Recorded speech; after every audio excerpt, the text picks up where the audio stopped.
Begitu saya saksikan di ELC, saudara, Indonesia Lawyer Club, di salah satu sebuah stasiun televisi, saudara, ada tokoh yang mengatakan kalau PKI itu hanya korban. Kalau PKI itu korban, penjahatnya siapa?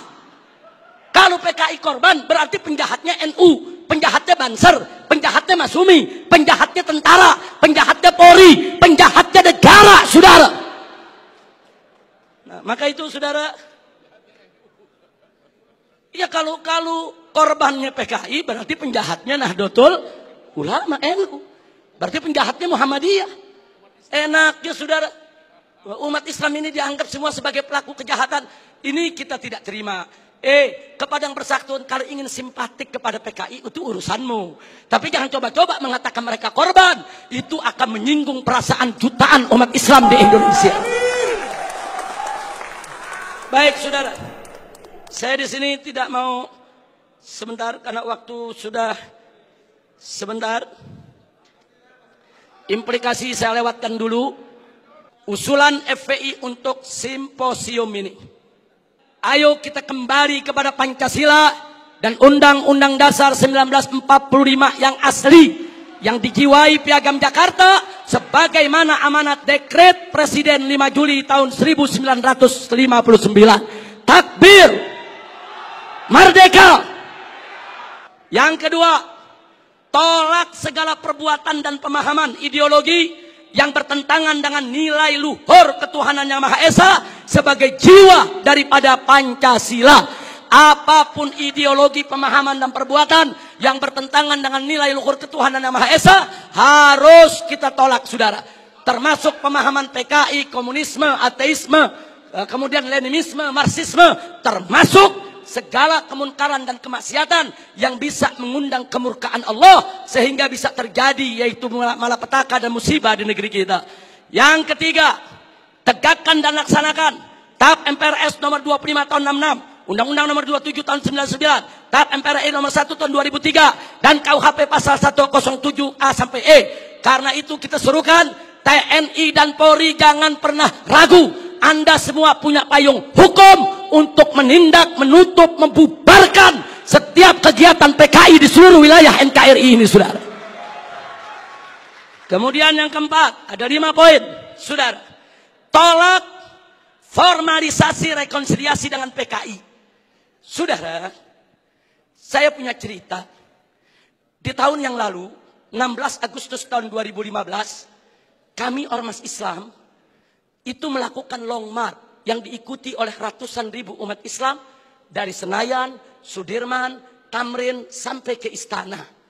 Kenapa kami gelar itu parade tauhid, saudara, dengan ratusan ribu umat Islam? Karena kami dengar dari sumber yang sangat terpercaya bahwa Presiden, saudara, berencana untuk memasukkan, saudara, item permohonan maaf kepada PKI di dalam pidato kenegaraannya. Kita melakukan demo-demo kecil dan puncaknya yaitu tanggal 16 Agustus 2015, saudara. Nah, lalu apa, saudara? Di situ umat Islam sepakat kalau Presiden Jokowi tetap ngotot meminta maaf kepada PKI atas nama negara, kami akan serukan umat Islam, saudara, dan seluruh bangsa Indonesia dari Sabang sampai Merauke, kita turun ke jalan lengserkan siapapun presiden yang membela PKI, saudara.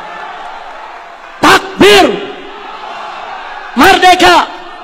Nah, kenapa kami tolak formalisasi rekonsiliasi dengan PKI? Karena akan membuka luka lama sejarah dan bisa membuka pintu fitnah yang berbahaya. Yang ingin saya berbagi cerita, saya diundang oleh Menko Polhukam di rumahnya.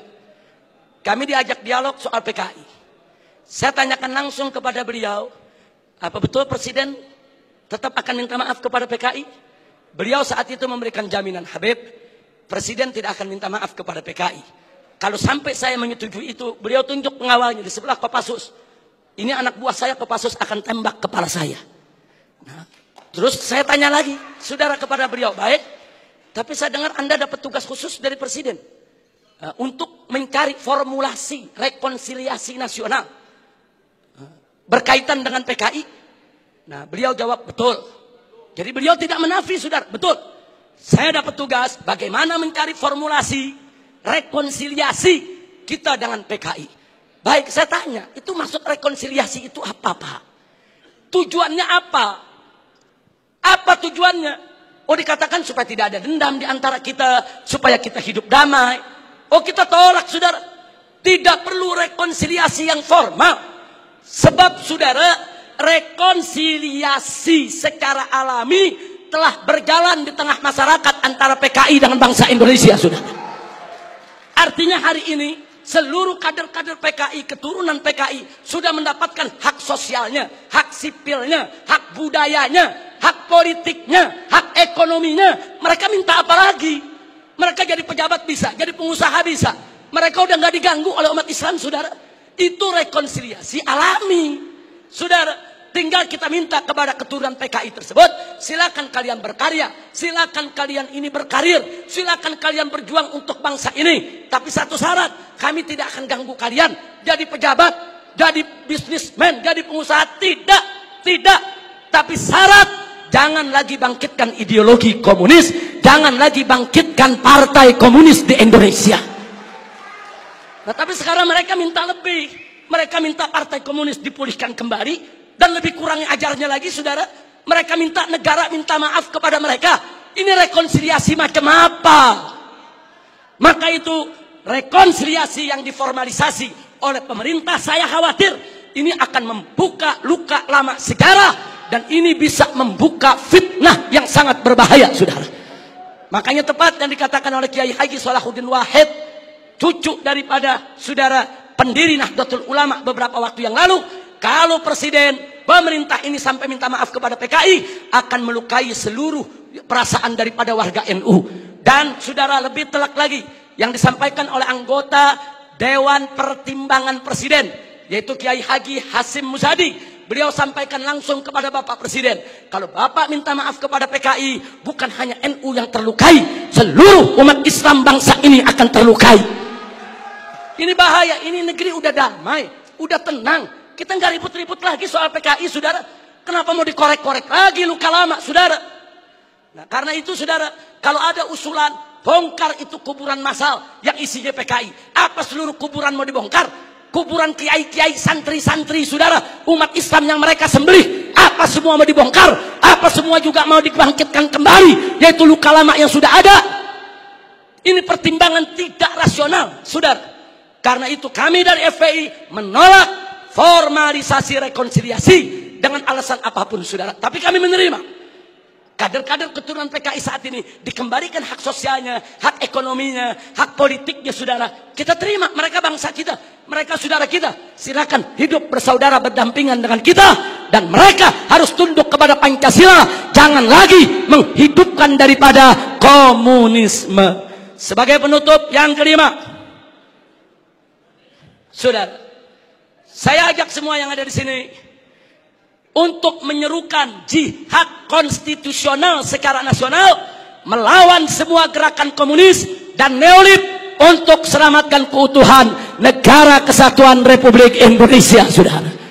Takbir, Allahu Akbar, merdeka. Itu saja yang bisa saya sampaikan. Hadirin Allah wa iyyakum ila siratal mustaqim. Wassalamualaikum warahmatullahi wabarakatuh.